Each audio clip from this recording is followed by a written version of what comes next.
Hello everyone. Today we will explore how injunctions operate alongside specific performance in a contract law. We will also see how courts uses these remedies to enforce or prevent action under agreements.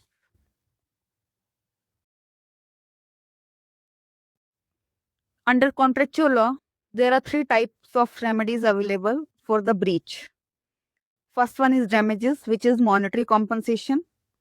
Second one is specific performance. It is a positive remedy and compels the performance of contract. Third one is injunction. It is a negative remedy and restrain a party from doing something. Now let us understand specific performance vis-a-vis injunction in detail. Coming to the specific performance, it is an equitable remedy that compels a party to perform exactly what was promised under a contract. It is based on the foundation that sometimes a mere money award is not enough to compensate for the breach of the contract. For example, if the contract is for a particular land or a unique antique, in that case, the money compensation is not sufficient as the things are not easily replaceable. In India, specific performance is provided under Specific Relief Act 1963 as one of the remedies available for breach of contract. Contrary to specific performance, injunctions are not about forcing someone to do a certain act. Though in certain cases, it can also compel a positive act. But mostly, injunctions are about stopping the defendant from doing a certain act. Especially when a contract involves a negative promise, means a promise not to do a something.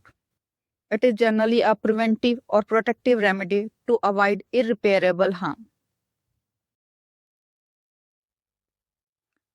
For a breach of contract, if injunction is to be granted or specific performance to be granted, court determine the same considering the nature of the contractual promise. If the promise is positive, then the court are most likely to grant specific performance. If the promise is negative, then the injunction is the remedy. However, it is not as easy as it seems. During practical implementation, if a contract contains a negative stipulation, like not to sell a property to anyone, the court may issue an injunction alongside specific performance also. In India, Specific Relief Act 1963 provides for both specific performance and injunction. There are certain conditions that need to be met to bring a case under Specific Relief Act for either specific performance or injunction. First condition is that there should be a valid enforceable contract between the parties. Second, monetary damages are inadequate. Third, contract terms are certain and are capable of performance. Fourth, plaintiff is ready and willing to perform his part. Despite all the technical requirements are met, granting injunction or specific performance is discretionary. Court weighs fairness, adequacy of damages, feasibility, etc. while taking any decision. There are certain conditions where specific performance or injunction can also be refused. First condition is where monetary compensation is sufficient.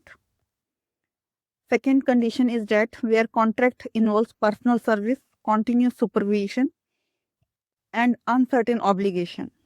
Third, where the contract is determinable. For example, A and B has a contract for partnership, but that does not provide a defined duration. The partnership cannot be enforced by court as it could be easily dissolved at once. Or case where supervision by court would be impracticable.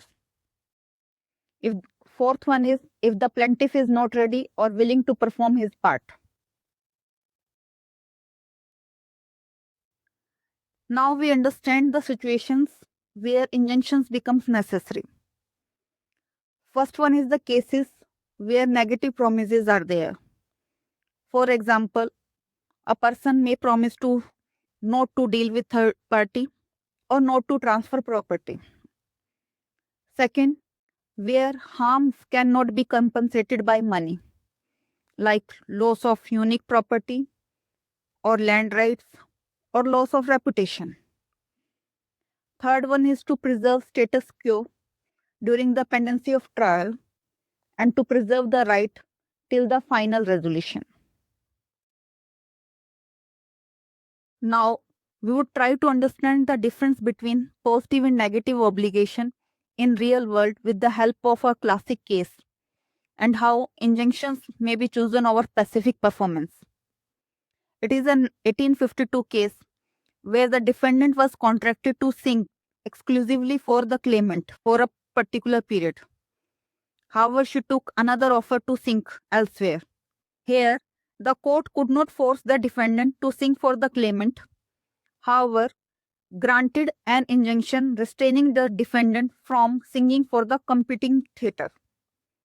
This case illustrates that court may not order specific performance in case of personal service contract, but can enforce negative obligation through injunction.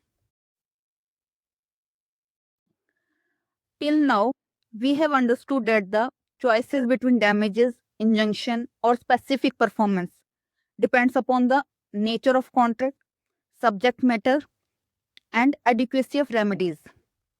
These things need to be considered while dealing with contract drafting, dispute, or any type of litigation. This is all for today. Thank you.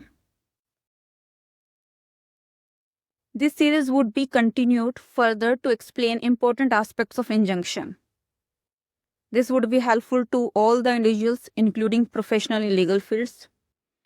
Do continue to watch our series and share your feedback by way of comment. If found helpful, please like and share as much as possible and subscribe.